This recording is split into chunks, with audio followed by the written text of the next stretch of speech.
Hey y'all, it's your girl Millie Chine. I know I'm a little late, but let's get into the latest episode 4 of Divorced Sisters. Let's go.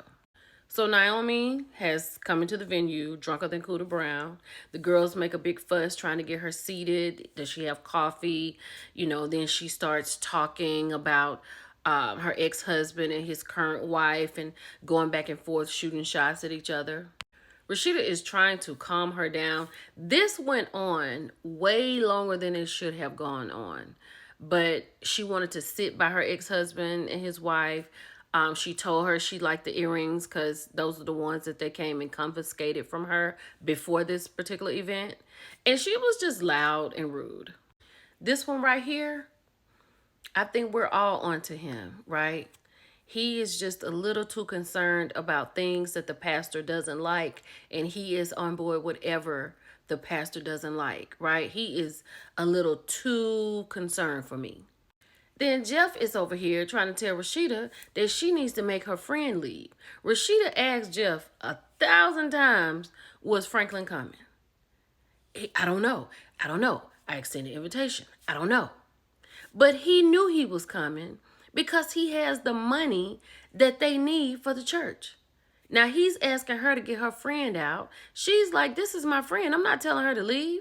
He was like, she needs to go. So while they're talking about all the millions that they need for the church, Naomi is pointing out that Jeff and Rashida are driving around in a $300,000 car, right? It was crickets when they were talking about that. And she won't stop. Then these two are making fun of her. There was a Bible that was up for auction. It was like, maybe we should get her that. She needs it more than us. And she was like, what are y'all laughing at? Just really taunting Naomi, knowing that she's in a bad way, knowing that she's hurt, drunker than Cooter Brown. It's a lot. So then Javon steps in the whole thing and he goes, Naomi, you're a beautiful woman.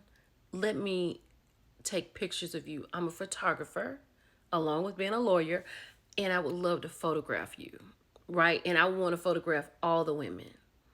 And then this one sitting here who has no idea that her best friend could have had a baby by this man. She was like, I want you to photograph me. Just me. Not this whole group, not because we trying to calm Naomi down, but I want you to photograph me because you want to photograph me. So that gets Naomi calm. As you can see, Geneva is not with it. Like, she is having a problem with all the little talking and laughing that Javon and her friend are doing. She really cannot take it. These two are sitting here listening to everything that's going on for two totally different reasons. She's sitting over here like, this could be this man's baby. And he's sitting over here like, I think I've made a match. But they are all tuned in to what Franklin is saying at this point. This man right here is in the BAN Society. First of all, they're at an auction. They auctioned off a Bible I talked about before. And now this is Naomi's brother's portrait that he painted. He says it's worthless, right? And he said that, her brother passed away from addiction and this was worth zero while he lived and worth 1 point so many millions now that he's alive. But we're going to start the auctioning at $5. Like, he said so much stuff about Naomi and it was a lot of fluff. So then the people start, bidding $5, $10. He tells the auctioneer, don't go over $10. So, child, she raises her paddle. She says 10,000. Then people bid on it. Then she says 20,000. Then when people are going 20,000, 25,000, then he says, I will take the painting for $5 million. So after he says he'll pay $5 million because it'll help the church, he said unless someone who finds this important pays like $37 million, that's how much Naomi got in the divorce settlement. He is pissed at Naomi. So when he gets down off the podium, he tells his wife it's a piece of trash. Maybe we can hang it in the garage. So now when Naomi had first come in, she was drunk, like I said. They tried to get her to drink some coffee. Child, as Naomi was trying to get up out of that seat, she said she is thirsty. Now, Tyler, if this coffee is hot enough to burn this woman's back, it should have been too hot for Naomi to pick it up with her bare hands and throw it at her. But that is what happened. Naomi picked the coffee pot up with her hands and threw it at this woman's back. Now, she's all laid out in the floor. They talking about call the police, call the ambulance, and da-da-da-da-da. So now, honey, we done got to the back. Look at the pastor's right-hand man where his left hand is. He's concerned about the pastor because the pastor got some coffee on his arm, right? Rashida looking over here like, what is really going on? This is old boy's wife next to their friend in the purple dress. He's like, sir, you need to be looked after, blah, blah, blah. It's a lot. Jefferson had to tell him to stop. I'm good. But sir, you need to be looked after. You got burned also. It's too much.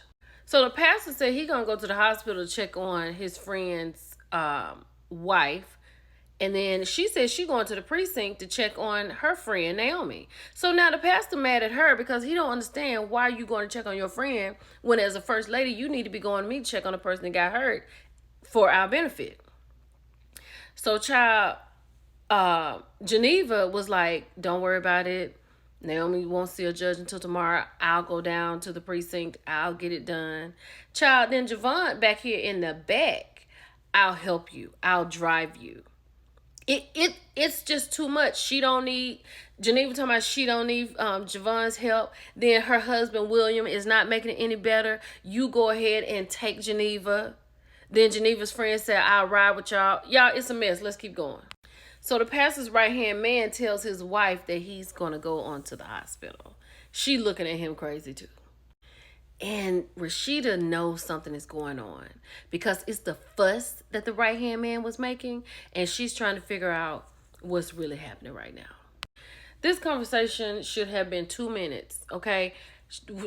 She said she was going to take William home, and William was talking about the matchmaking he did, and then he was talking about the boyfriend that she has that's young and immature, and we know why she's with him, and William is always positive. Then this car ride was real crazy, okay? Because she in the back is doting on him for being a Renaissance man and a lawyer and a photographer. And thank you for what you did with Naomi. She's sitting here rolling her eyes because she don't know if he is her baby daddy. And he feels like he the baby daddy and he is just trying to help her because he loves her. And the whole time, the girl in the back has no idea that this woman could have had this man's baby. But they friends. Child, this conversation was too long for me. So she's sitting over here crying because she feels like her husband is messing with the right-hand man, right? She said, I sees how he watches you. He said you accuse all men and women of wanting me. Then she was like, it would be nice if you slept with me more than once every 3 months. And then they got to talking about Franklin and his wife. Like, you could have let me know that he was coming. None of this would have happened. He wants her to stop being friends with Naomi. A good first lady would not have a friend like that. You know what I'm saying? She was like, I need you basically to consider me. He talking to her so crazy. It's ridiculous. Now, William has made it home, sent the sitter home. He's calling his wife to check up on her. Child, after they get off the phone and she barely got out that she loved him, she got to sit here with these two while they sitting up here laughing and talking. She is utterly devastated. This is a non-factor, but she's come home. He's realized that he messed up. He was like, I want to do something nice for you. He done brought down the roses that she had upstairs in a vase and then talking about, make me some bath water so you can show me how much you appreciate me. She was like, bye. Let's keep going. They made it to the hospital. Right-hand man is like, you got here so late. You should have let me drive, right? So he's okay. Then he gets upset because the woman got 3rd-degree burns on her back, and that's Rashida's friend. Then he has called Rashida out of her name. Her husband didn't even say anything. Then he's like, I don't even understand why y'all friends. So now he going in to pray for the wife. So honey, he in here trying to get Rashida straight because Naomi tried to turn their son against him. And Rashida said, I don't think that she was right in that, right? Because he's upset about that. And child, while he in here praying over the wife, after they finish, he tells the preacher, I don't know if I can give you the money for the church because your wife is friends with Naomi. And unless that changes, I ain't gonna be able to do it. Now Jeff mad at Rashida because he feels like now it's your fault because that's your friend, and she hurt because he didn't open the door for her. Bye, y'all.